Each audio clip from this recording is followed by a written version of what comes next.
일본은 이제 진실을 마주할 때입니다. 난카이 대지진의 그림자가 짙어지면서 일본은 과거를 숨기고 진실을 외면한 대가를 치를 날만을 기다리고 있습니다. 위안부 문제, 강제징용, 난징 대학살, 역사를 왜곡하며 쌓아올린 일본의 자부심은 자연의 경고 앞에서 속수무책으로 흔들리고 있습니다. 간사이 공항은 점점 가라앉고 후지산은 분화를 예고하며 꿈틀대고 있습니다. 해안에 떠밀려온 대왕 갈치와 악취, 하늘을 가르는 지진광은 다가오는 재앙의 서막에 불과합니다. 하지만 일본 정부는 여전히 우리는 괜찮다는 말만 반복하며 국민들에게 진실을 말하지 않고 있습니다. 난카이 대지진은 단순한 자연재해가 아닙니다. 그것은 일본이 외면해온 진실이 폭발하는 순간이며 역사가 일본에게 내리는 마지막 경고입니다. 일본이 지금이라도 변하지 않는다면 자연과 역사는 가혹한 대가를 요구할 것입니다. 과거를 잊은 민족에게 미래는 없습니다.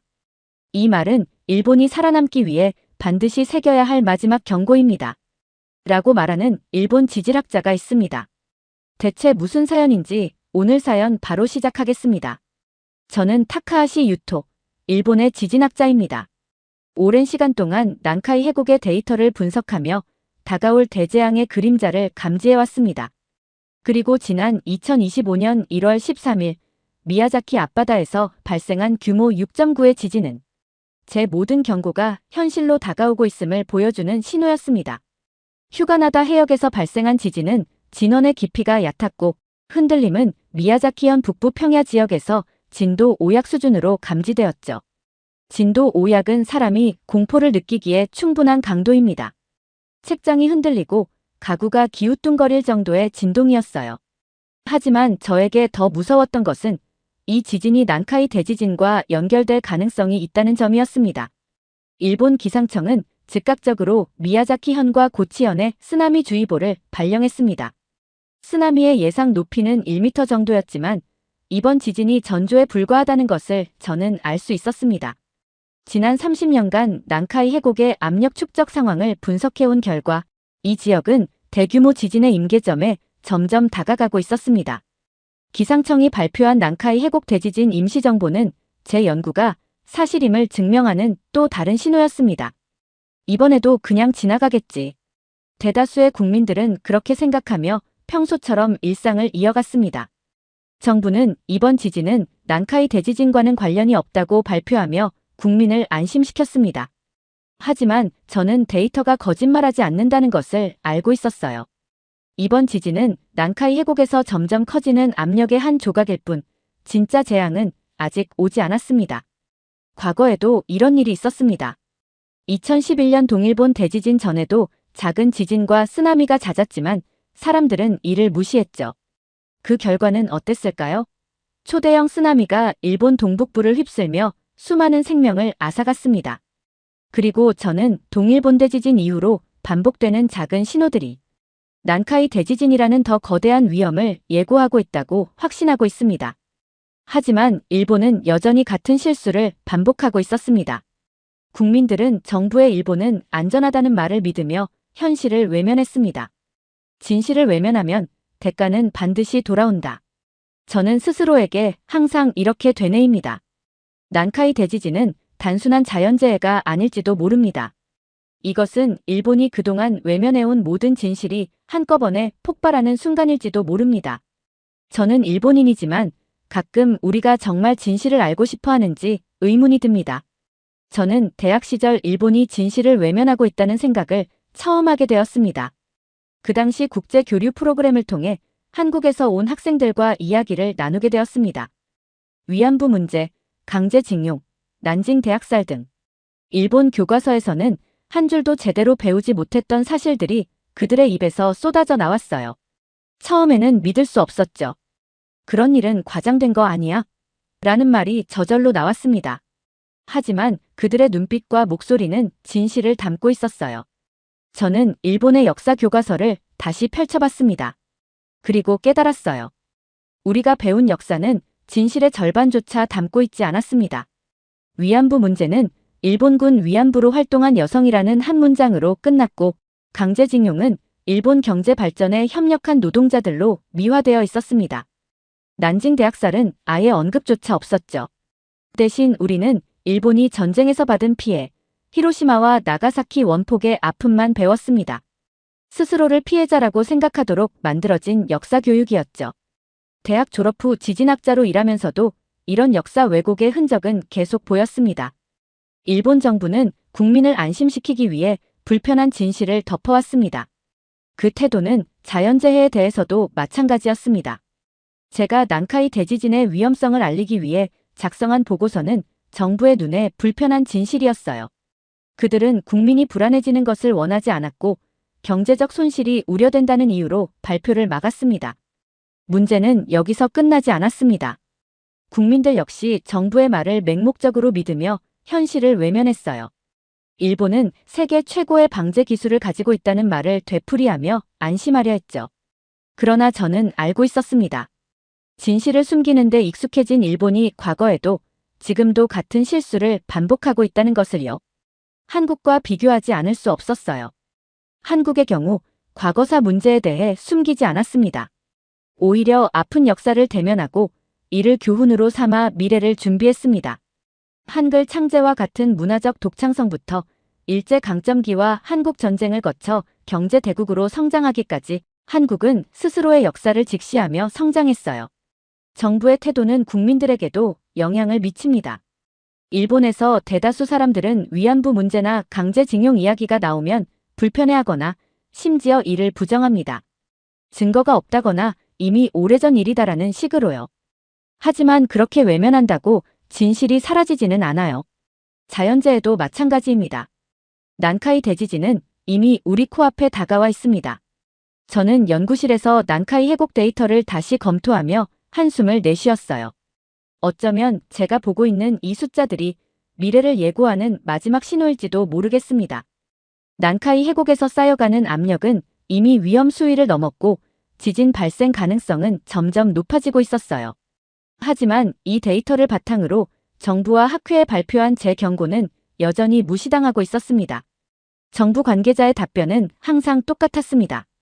그들에게 제 보고서는 근거 없는 불안을 조장하는 자료로 보였죠. 하지만 제가 본 현실은 달랐습니다.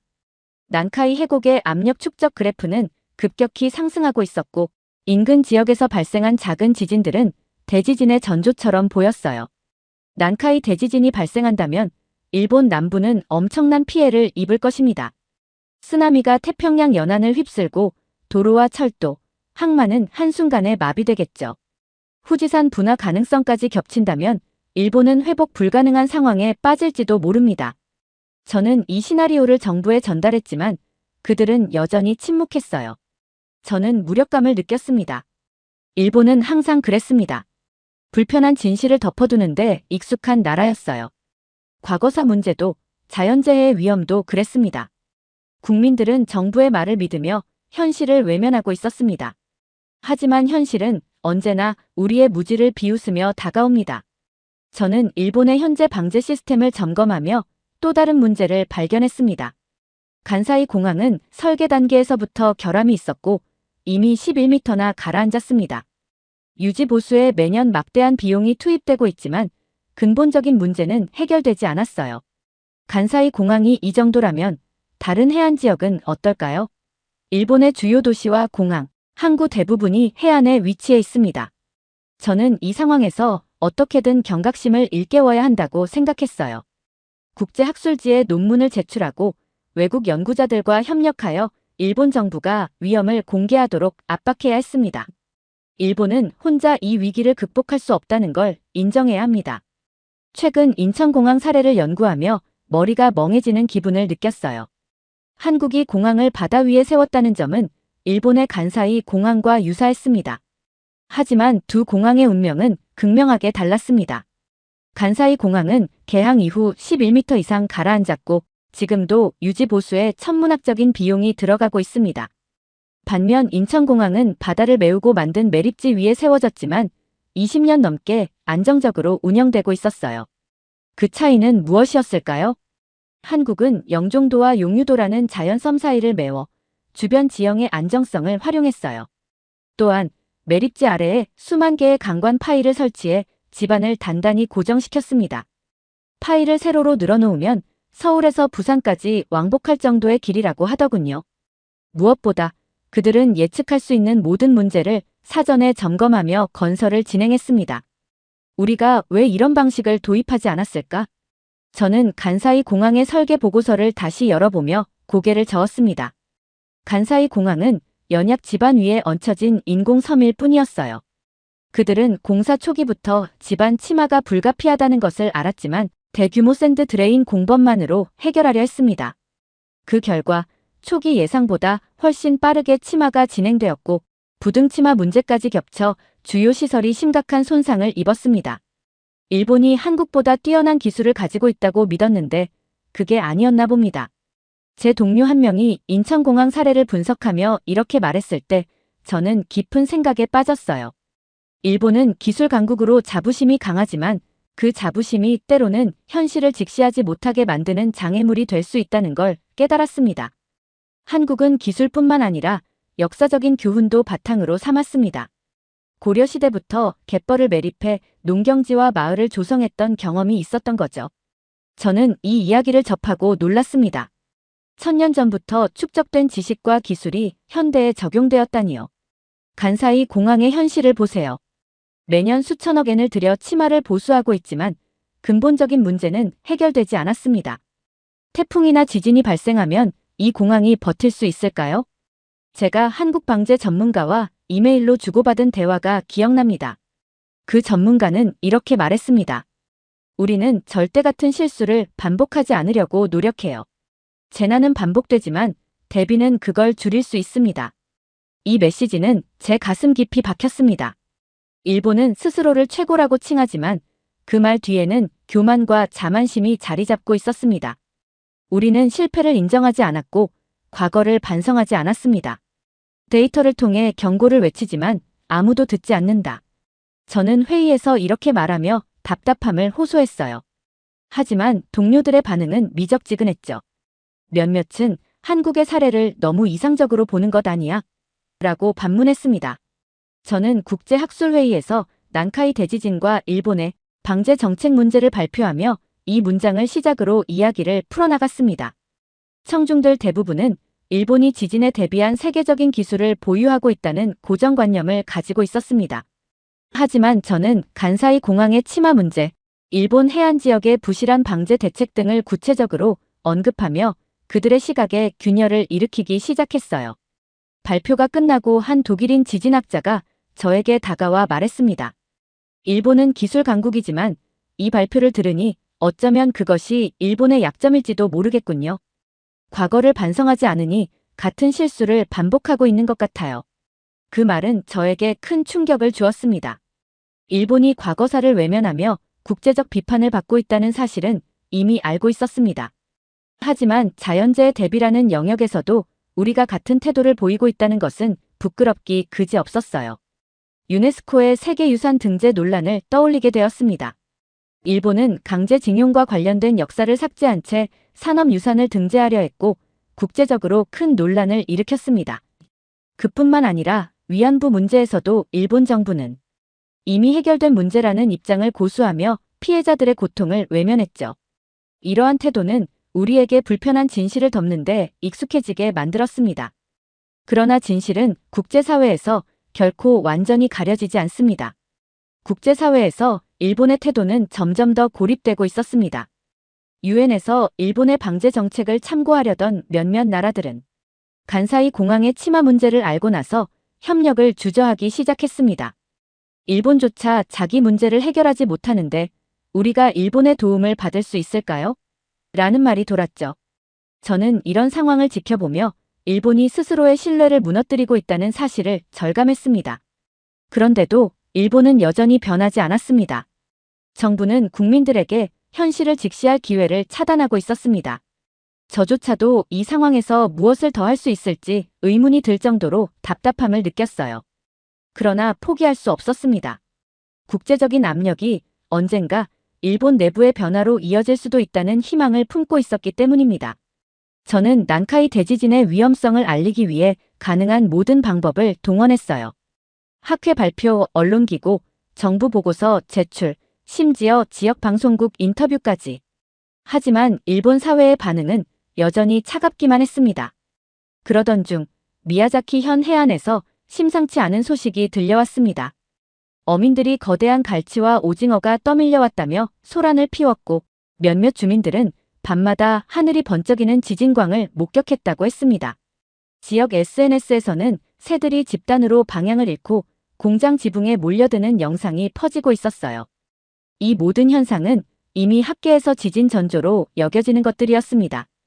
저는 마음이 급해졌습니다. 해양 지진 관측 장비가 난카이 해곡의 미세 진동 수치가 급격히 증가한 것을 감지했어요. 이 정도라면 대지진이 언제 터져도 이상하지 않은 상황이었습니다. 저는 긴급 보고서를 작성해 정부에 보냈습니다. 그러나 돌아온 답변은 냉담했습니다. 타카하시 박사, 너무 걱정하지 마십시오. 국민들이 불필요하게 불안해할 수 있습니다. 그들은 경제적 영향과 대중의 심리를 걱정했지만 실제 문제에는 관심이 없어 보였어요. 저로서는 그들의 태도가 도저히 이해되지 않았습니다. 난카이 대지진이 터지면 일본 남부는 초토화될 것이고 경제적 손실은 상상을 초월할 텐데 왜 이런 위험을 외면할까요? 다음 날 한 지역 방송국에서 인터뷰 요청이 들어왔습니다. 난카이 대지진의 위험성을 주제로 전문가 의견을 듣고 싶다는 내용이었어요. 저는 망설임 없이 출연을 결정했습니다. 이 인터뷰는 일본 국민들에게 경각심을 심어줄 기회라고 생각했어요. 인터뷰에서 저는 지금까지의 데이터를 상세히 설명했습니다. 난카이 해곡의 압력은 이미 한계치를 넘어섰습니다. 작은 지진이 계속해서 발생하는 건 대규모 지진의 전조일 가능성이 높습니다. 쓰나미가 일본 남부를 휩쓸 것이고 후지산 분화로 도쿄까지 마비될 수 있습니다. 저의 말이 끝나자 진행자는 살짝 웃으며 이렇게 말했습니다. 박사님, 말씀하시는 시나리오가 상당히 극단적인데요. 그 순간 저는 답답함이 목까지 차오르는 걸 느꼈습니다. 불안을 피하는 게 중요한 게 아닙니다. 대비하는 게 중요합니다. 진실을 직시하지 않으면 우리는 돌이킬 수 없는 대가를 치르게 될 것입니다. 목소리가 떨릴 정도로 절박하게 말했지만 인터뷰는 냉소적인 태도로 끝나고 말았습니다. 일본은 아무리 경고해도 꿈쩍도 하지 않습니다. 어떻게 하면 이런 사회를 바꿀 수 있을까요? 인터뷰 다음 날 한 고등학교에서 강연 요청이 들어왔습니다. 미래 세대에게 난카이 대지진의 위험성과 대비책을 이야기하는 자리였어요.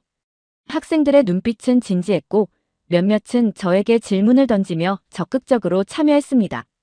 그중 한 학생이 이렇게 묻더군요. 박사님, 왜 어른들은 이런 위험을 진지하게 받아들이지 않을까요? 저는 잠시 침묵하다가 대답했습니다. 어른들은 때로는 자신들이 틀렸다는 걸 인정하기 어려워합니다. 그러나 여러분은 다를 겁니다. 진실을 외면하지 않는 용기를 가지세요. 그것이 미래를 바꾸는 시작이 될 겁니다. 일본의 어른들은 변화에 둔감했지만 젊은 세대는 다를지도 모릅니다. 제가 할 수 있는 일은 진실을 알리고 그들에게 경각심을 심어주는 것입니다. 강연을 마친 뒤 연구실로 돌아와 다시 한국의 방제 기술 사례를 들여다보았습니다. 자료를 정리할수록 일본과 한국 사이의 격차가 분명해지는 것 같았어요.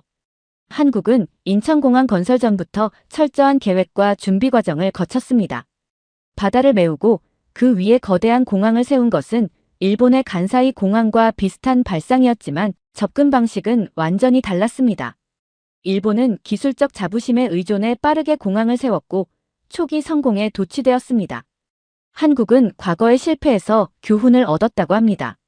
한국의 방제 전문가가 보내온 이메일에서 그렇게 말했어요. 저는 그 말을 곱씹으며 과연 일본은 무엇을 배웠는지 생각했습니다. 일본도 과거에 큰 재난을 겪어왔습니다. 1995년 한신 대지진, 2011년 동일본 대지진은 수많은 인명피해와 경제적 손실을 남겼습니다. 하지만 일본 사회는 그러한 재난에서 충분히 교훈을 얻지 못한 것 같았어요. 반면 자료를 통해 본 인천공항은 과거의 홍수와 자연재해를 극복하기 위해 만들어진 한국인의 노력과 결단의 상징이었어요. 수천만 개의 강관 파일을 땅속 깊이 박아 집안을 안정시킨 것, 자연섬을 활용해 매립지의 안정성을 높인 것, 그리고 이 모든 과정에서 발생할 수 있는 문제를 철저히 검토하고 대비한 것. 이런 세세한 준비가 지금의 인천공항을 만든 것이었죠.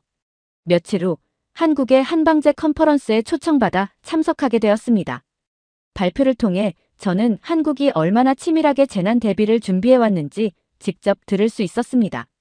특히 2011년 동일본 대지진 이후 한국이 자발적으로 방제 기술을 개혁하고 일본 사례에서 교훈을 얻으려 했다는 이야기가 인상 깊었습니다. 우리는 일본의 기술적 성과를 존경하지만 일본이 실패했던 점에서도 배워야 한다고 생각했습니다. 한국 발표자가 이렇게 말했을 때 저는 한 가지 질문이 떠올랐습니다. 왜 일본은 자신들의 실패에서 배우지 못했을까요? 컨퍼런스가 끝난 뒤 저는 한국 발표자와 개인적으로 이야기를 나눴습니다.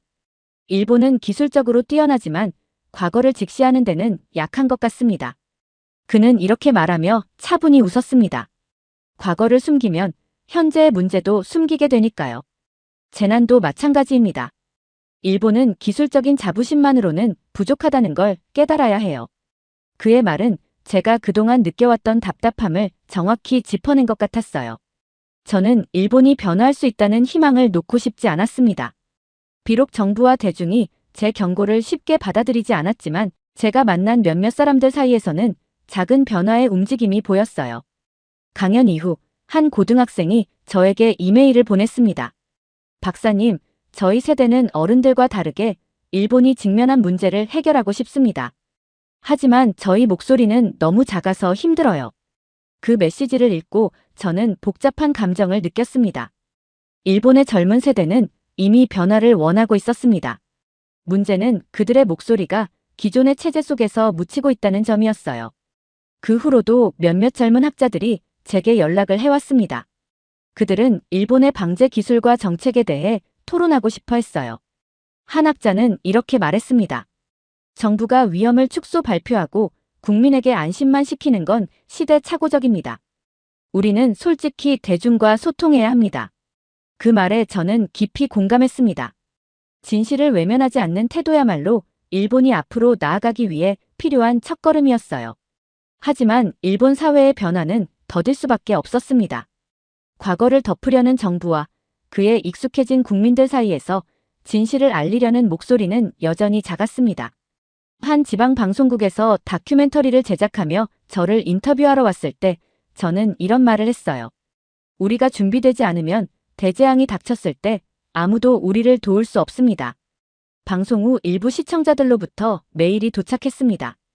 그들은 저의 경고를 듣고 재난 대비 물품을 준비하거나 지역 방제 훈련에 참여하기 시작했다고 했습니다. 이 작은 움직임들은 제게 큰 힘이 되었어요. 일본이 완전히 변하기에는 시간이 걸리겠지만 적어도 몇몇 사람들은 진실을 직시하기 시작한 것 같았습니다. 특히 젊은 세대는 더욱 적극적으로 정보를 찾고 과거의 잘못을 배우려는 태도를 보였어요. 강연과 인터뷰, 보고서를 통해 외치던 경고가 점점 작게 남아 반향을 일으키기 시작했지만 일본 사회 전체의 변화를 이끌기에는 아직 갈 길이 멀었습니다. 저는 하루에도 몇 번씩 회의감에 휩싸였어요. 이대로 계속하는 게 의미가 있을까? 라는 생각이 머릿속에서 떠나지 않았습니다. 하지만 그럴 때마다 제가 만난 젊은 세대와 몇몇 변화를 원하는 동료들이 떠올랐어요. 그들은 희망이었습니다. 이제 제게 남은 과제는 경고를 외치는 데서 그치지 않고 일본이 진정으로 나아가야 할 방향을 제시하는 일이었습니다. 자연재해라는 위협은 우리가 피할 수 없는 현실이지만 그 대처 방식은 우리의 선택에 달려 있었습니다. 저는 한국의 사례에서 그 해답을 찾을 수 있다고 믿었어요. 한국은 과거를 마주하며 성장한 나라였습니다. 과거의 아픈 역사를 숨기거나 왜곡하지 않고 이를 인정하고 직시하며 재난과 도전에 대응해왔습니다. 특히 방제 기술을 발전시키는 과정에서 사회 전체가 협력하는 모습을 보여주었어요. 저는 일본 국민에게 다음과 같은 메시지를 전하고 싶었습니다. 난카이 대지진이 발생한다면 그것은 우리가 외면해온 모든 진실이 한꺼번에 터져 나오는 순간이 될 것입니다. 하지만 그날이 오기 전에 우리는 충분히 대비할 수 있습니다. 진실을 마주하고 서로 협력하며 과거의 교훈을 받아들인다면 말입니다. 이 메시지를 담아 다큐멘터리 대본을 작성하기 시작했습니다. 지역 방송국에서 저에게 다큐멘터리 제작 제안을 했을 때 저는 이 기회를 통해 국민들에게 진실을 알릴 수 있으리라 생각했습니다. 다큐멘터리가 방영된 후 다양한 반응이 쏟아졌습니다. 대부분은 긍정적인 내용이었지만 일부는 일본을 과소평가하는 지나친 비판이라며 반발하기도 했습니다. 그러나 저는 그 반응마저도 변화의 일부라고 생각했어요. 최소한 이 주제가 논의의 중심으로 떠오르고 있다는 증거니까요. 며칠 후 저는 작은 학술회의에서 최종 발표를 준비했습니다. 주제는 난카이 대지진의 과학적 경고와 사회적 변화의 필요성이었습니다. 발표 말미에 저는 이렇게 말했어요. 일본은 세계적인 재난과 역사의 시험대에 서 있습니다. 현재의 경고를 외면한다면 우리는 미래를 잃게 될 것입니다. 청중 중 한 명이 질문을 던졌습니다. 박사님, 일본이 진실을 마주하지 못하는 가장 큰 이유는 무엇이라고 생각하시나요? 저는 잠시 생각한 뒤 대답했습니다. 두려움입니다. 진실을 마주했을 때 우리가 감당해야 할 책임과 변화에 대한 두려움이죠. 하지만 두려움을 극복하지 못하면 재난은 더 큰 공포를 가져올 것입니다. 저는 발표를 마친 뒤 한층 더 확고해진 결심으로 연구실로 돌아왔습니다. 일본은 아직 변화의 초입에 서 있습니다. 하지만 변화는 이미 시작되었습니다. 저는 여전히 쉽지 않은 길을 걷고 있지만 이제는 확신합니다. 작은 변화가 결국 큰 변화를 가져올 것이고 일본도 언젠가는 과거와 현재를 직시하며 미래를 준비하는 나라로 거듭날 수 있을 거라고요. 진실을 외면한 시간은 길었지만 이제는 진실을 마주할 때입니다. 그것이 일본이 살아남을 수 있는 유일한 방법입니다. 두 번째 사연 시작합니다. 전 세계가 중국산 제품의 공세에 휘청이고 있습니다.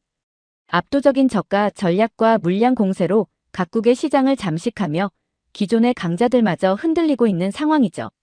한국도 예외는 아니었습니다. 하지만 놀랍게도 한국은 중국의 저가 공세 속에서도 독특한 전략으로 자신들만의 자리를 지켜내고 있었습니다. 이를 직접 목격한 독일의 기업인은 한국의 방식에서 독일이 배워야 할 중요한 해답을 찾았다고 합니다. 대체 무슨 사연인지 오늘 사연 바로 시작하겠습니다. 안녕하세요. 저는 베냐민입니다. 독일 남서부에 본사를 둔 무역회사에서 수석 부사장으로 일하고 있습니다. 제 업무는 단순히 상품을 팔고 거래를 성사시키는 것을 넘어 독일 제품의 입지를 글로벌 시장에서 강화하고 새로운 전략을 모색하는 것입니다. 독일은 오랫동안 메이드 인 저머니라는 이름 아래 세계에서 가장 신뢰받는 제품을 만들어왔습니다. 기술력과 품질, 그리고 이를 가능케 하는 정밀한 제조업이 우리의 자부심이었죠. 그러나 최근 몇 년 사이 상황이 완전히 달라졌습니다. 중국산 제품의 저가 공세가 전 세계 시장을 잠식하면서 독일 브랜드의 정체성이 흔들리고 있습니다. 저희 회사도 예외는 아니었습니다. 한때 유럽 전역과 북미, 아시아까지 독일 제품을 유통하며 매년 두 자릿수 성장을 기록했던 회사였지만 이제는 고객들을 설득하기가 점점 어려워졌습니다. 베냐민, 당신들이 팔고 있는 이 부품은 너무 비싸요. 중국산은 절반도 안 되는 가격이거든요. 라는 말이 제게 낯설지 않게 들려왔습니다. 특히 아시아 시장은 우리의 가장 큰 고민거리였습니다. 아시아 지역에서 유통하던 독일 제품은 중국산에 비해 경쟁력을 점차 잃어갔고 그 결과 거래처 이탈이 잇따랐습니다.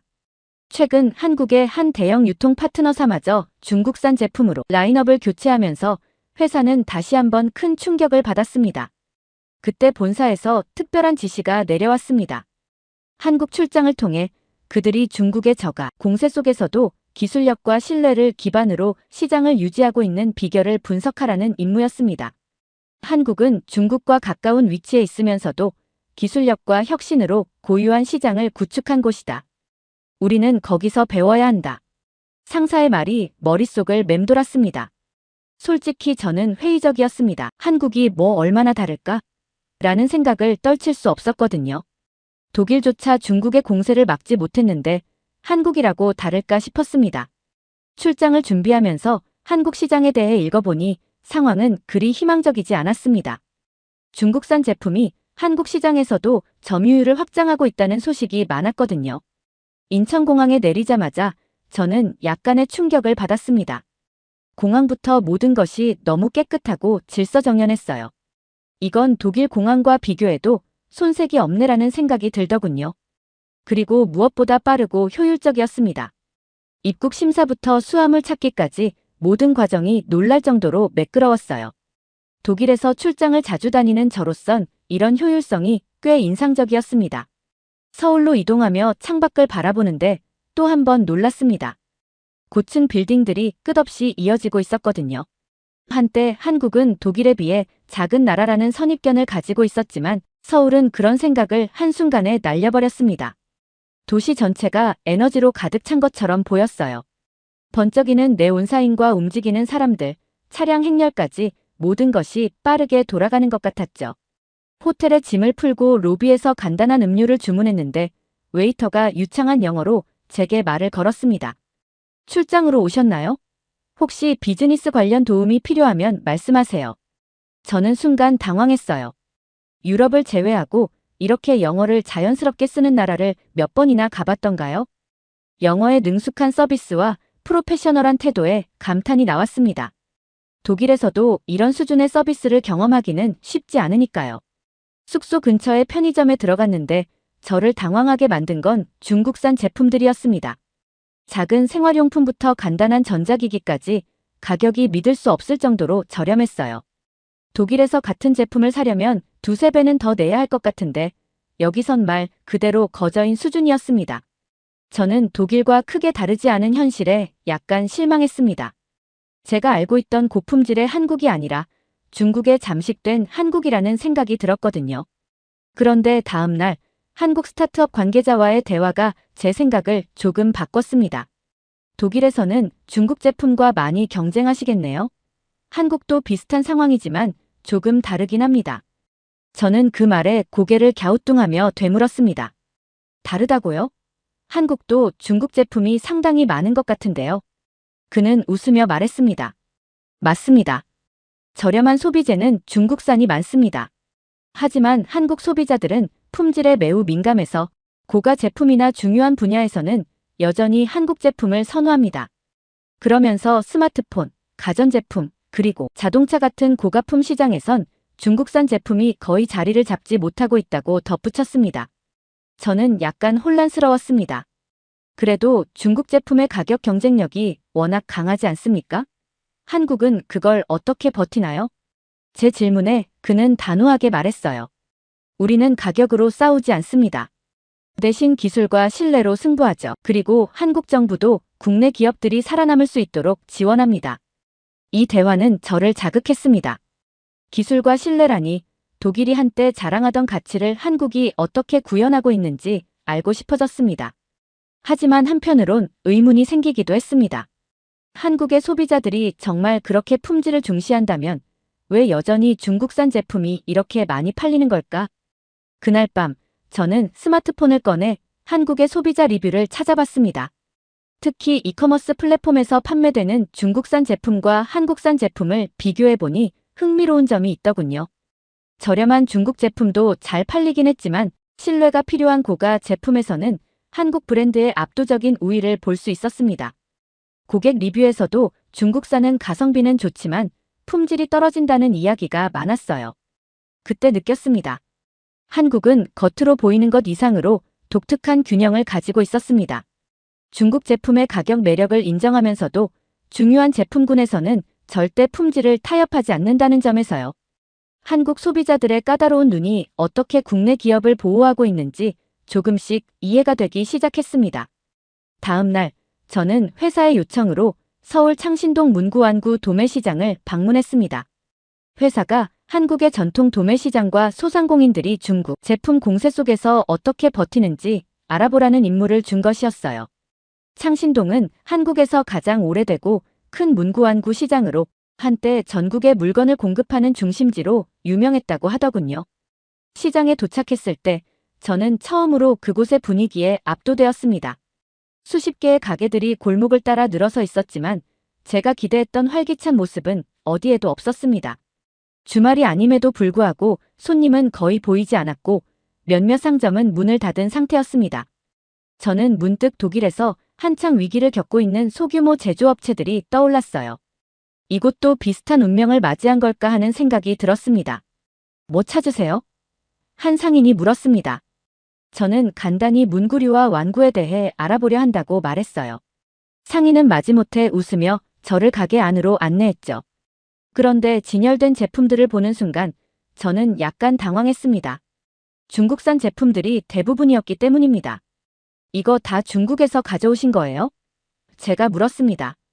상인은 한숨을 쉬며 고개를 끄덕였습니다. 네, 거의 다 중국에서 들여옵니다. 한국산 제품은 비싸서 팔리질 않아요. 그는 무겁게 말했습니다. 요즘 소비자들은 가격을 가장 먼저 보거든요. 그런데 중국산 제품은 저희가 직접 만드는 것보다 훨씬 싸게 들여올 수 있어요. 500원짜리 문구 하나를 한국에서 만들려면 원가만 그 이상인데 중국에서는 완제품을 그 가격에 가져올 수 있죠. 그의 말은 충격적이었지만 어쩌면 당연한 현실이었습니다. 독일에서도 비슷한 상황이 벌어지고 있었으니까요. 하지만 한 가지가 달랐습니다. 상인은 여전히 한국 제품에 대한 자부심을 가지고 있었습니다. 그는 책상 밑에서 작은 플라스틱 완구를 하나 꺼내더니 말했습니다. 이건 우리가 직접 만든 거예요. 비싸서 많이는 못 팔지만 품질만큼은 중국산과 비교할 수 없죠. 저는 그 작은 완구를 살펴보았습니다. 보기에는 단순해 보였지만 마감 처리나 내구성이 확실히 달랐습니다. 그러나 상인은 그것을 자랑스러워하면서도 우울한 표정을 지었습니다. 요즘은 이런 걸 찾는 사람이 적어요. 대부분 싼 걸 원하니까요. 하지만 이렇게라도 만들어야 저희 기술이 남아있잖아요. 그의 말을 들으며 저는 이 시장이 단순히 중국산 제품에 잠식된 곳이 아니라 저가와 품질 사이에서 줄타기하는 현장이라는 걸 깨달았습니다. 상인들은 생존을 위해 중국산 제품을 팔아야 했지만 여전히 한국 제품에 대한 신뢰와 기술을 유지하려고 애쓰고 있었습니다. 그 후 저는 시장 구석구석을 돌아다녔습니다. 몇몇 가게에서는 전통적인 한국산 제품을 강조하는 곳도 있었지만 대부분의 상점은 중국산 제품으로 가득 차 있었습니다.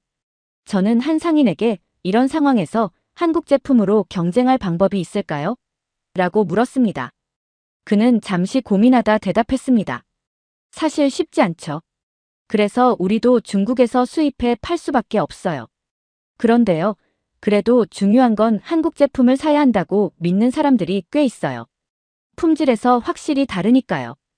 그날 시장에서의 경험은 독일의 상황과 한국의 상황이 겹쳐 보이는 순간이기도 했습니다.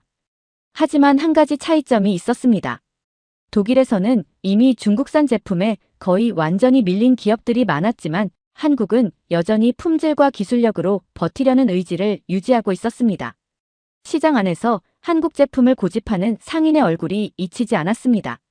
창신동에서 느낀 혼란스러운 감정을 안고 저는 다음 날 한국의 대표적인 이커머스 플랫폼 중 하나인 쿠팡 본사를 방문했습니다. 이번 출장의 주요 과제 중 하나는 온라인 시장에서 한국이 중국과 어떻게 경쟁하고 있는지를 분석하는 것이었죠.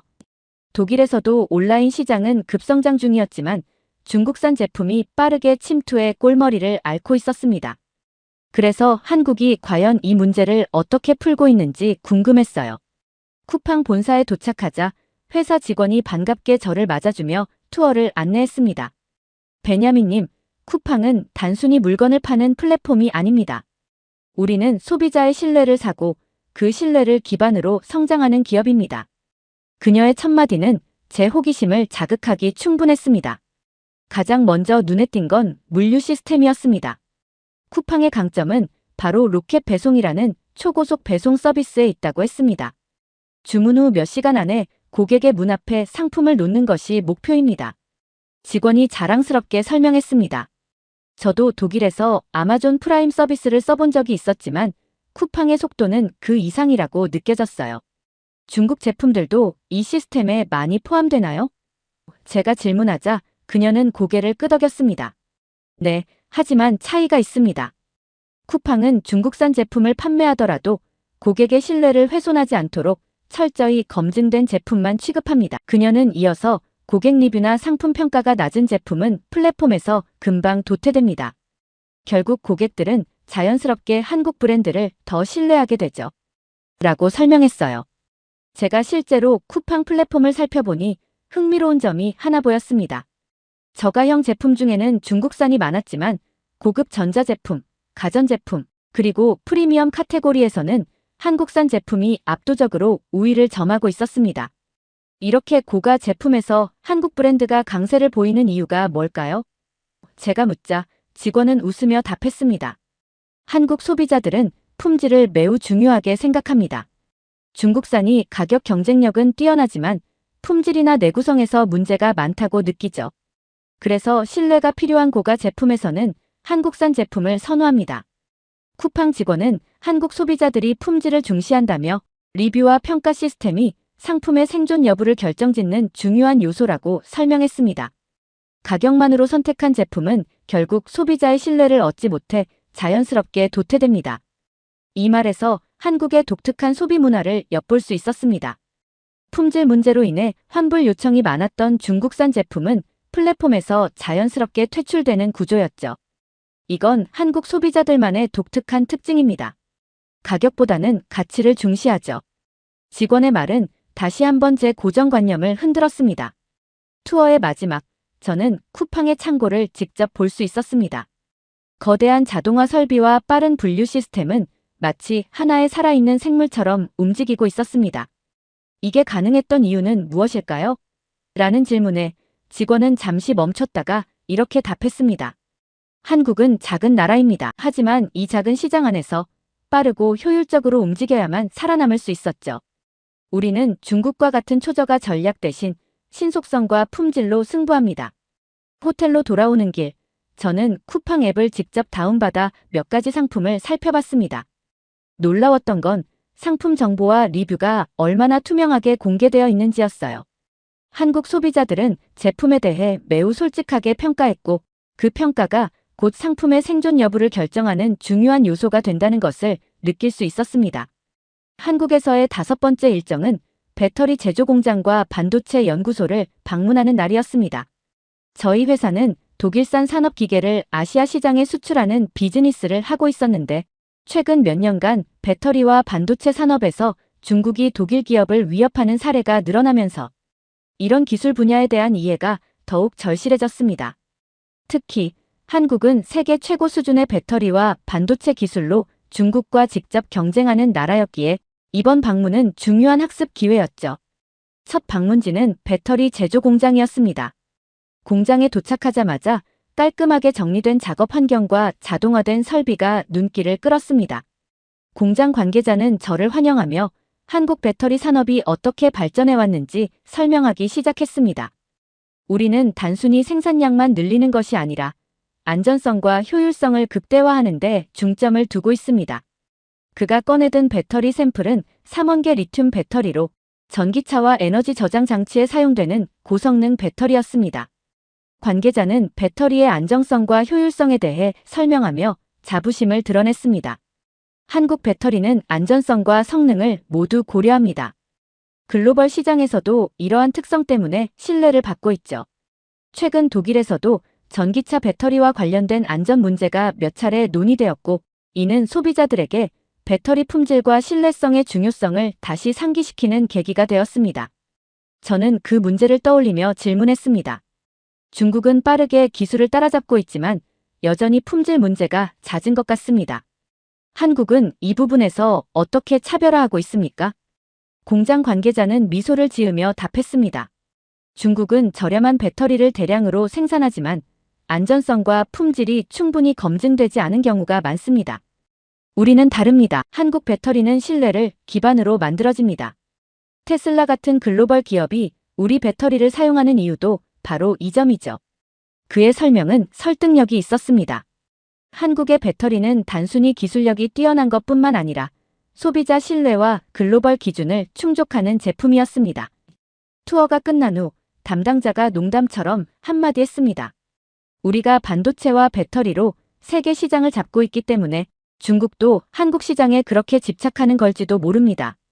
어쩌면 그들이 한국을 따라잡는 것보다 한국 제품을 사용하는 게 더 빠를 거예요. 저는 웃으며 그의 말에 동의했습니다. 이곳에서 본 모든 것은 한국이 단순히 중국과 경쟁하는 것이 아니라 앞서 나가고 있다는 증거였습니다. 그날 밤 호텔로 돌아와 저는 한국이 보여준 기술력과 자신감이 어떻게 가능했는지 다시 한번 떠올려 봤습니다. 배터리와 반도체 같은 첨단 산업에서 한국은 분명히 독보적인 위치를 차지하고 있었고 그들을 따라잡기 위한 중국의 노력은 아직 갈 길이 멀어 보였습니다. 이 모든 것이 제게 깊은 인상을 남겼습니다. 하지만 저는 문득 스스로에게 질문을 던지게 되었습니다. 한국이 정말 모든 분야에서 이렇게 강한가? 혹시 내가 지금 너무 이상적인 모습만 보고 있는 건 아닐까? 그 의문은 다음날 일정에서 곧바로 해소될 수 있었습니다. 첫 번째로 방문한 곳은 중소제조업체였습니다. 한국산 부품을 생산해 전자기기와 산업기계에 납품하던 이 회사는 최근 몇 년간 심각한 타격을 입었다고 했습니다. 중국산 제품은 너무 싸요. 우리는 같은 품질의 제품을 만들더라도 원가 경쟁에서 이길 수 없습니다. 공장 관계자는 한숨을 쉬며 말했습니다. 그의 말대로 공장을 둘러보니 일부 생산 라인은 멈춰 있었고 직원들도 많이 줄어든 듯 보였습니다. 결국 우리가 생산하는 제품 일부도 중국산 부품을 섞어야만 유지가 가능해요. 그렇지 않으면 고객이 등을 돌립니다. 그는 무겁게 말했죠. 한국이 고품질의 이미지를 유지하고 있지만 일부 산업은 이미 중국 제품 의존도가 높아지고 있었습니다. 또 다른 문제는 소상공인과 도매 시장에서 더 두드러졌습니다.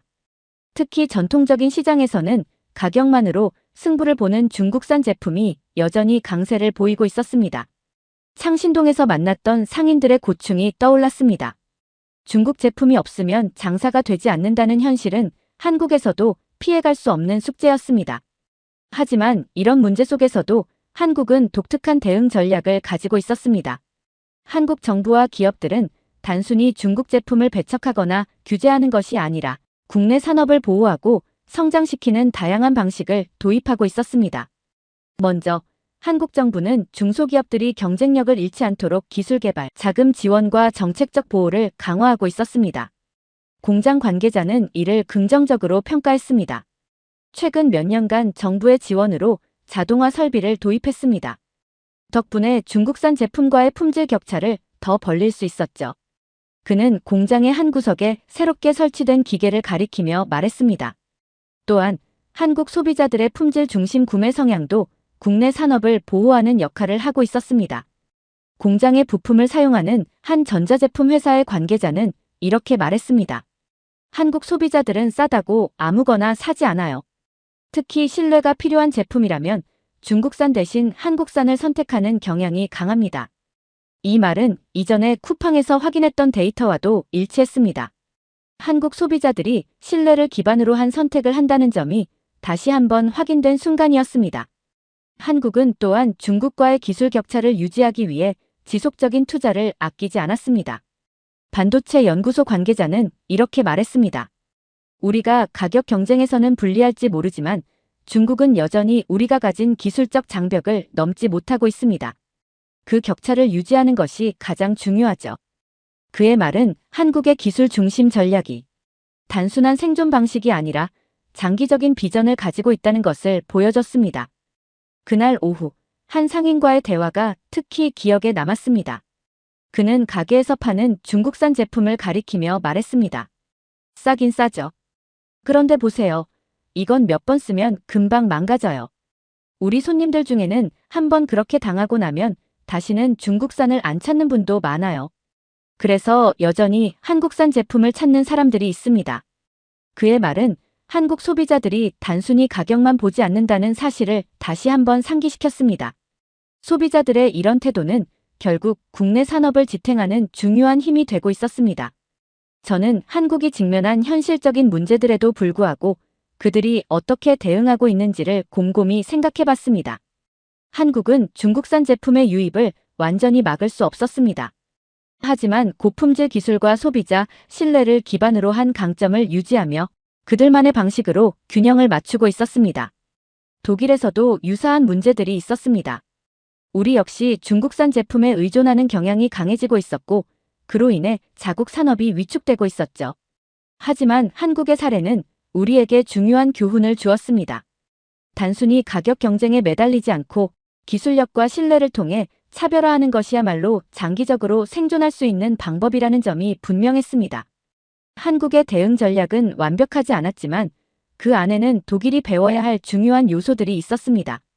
저는 스스로에게 다짐했습니다.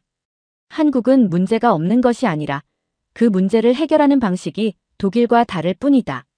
우리도 그들의 방식을 배워야 한다. 이 깨달음은 제가 한국에서 얻은 가장 큰 수학 중 하나였습니다.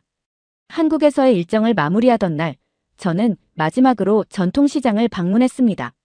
시장 입구부터 활기찬 분위기가 저를 반겼습니다. 거리는 음식 냄새로 가득 차 있었고 사람들이 끊임없이 오갔습니다.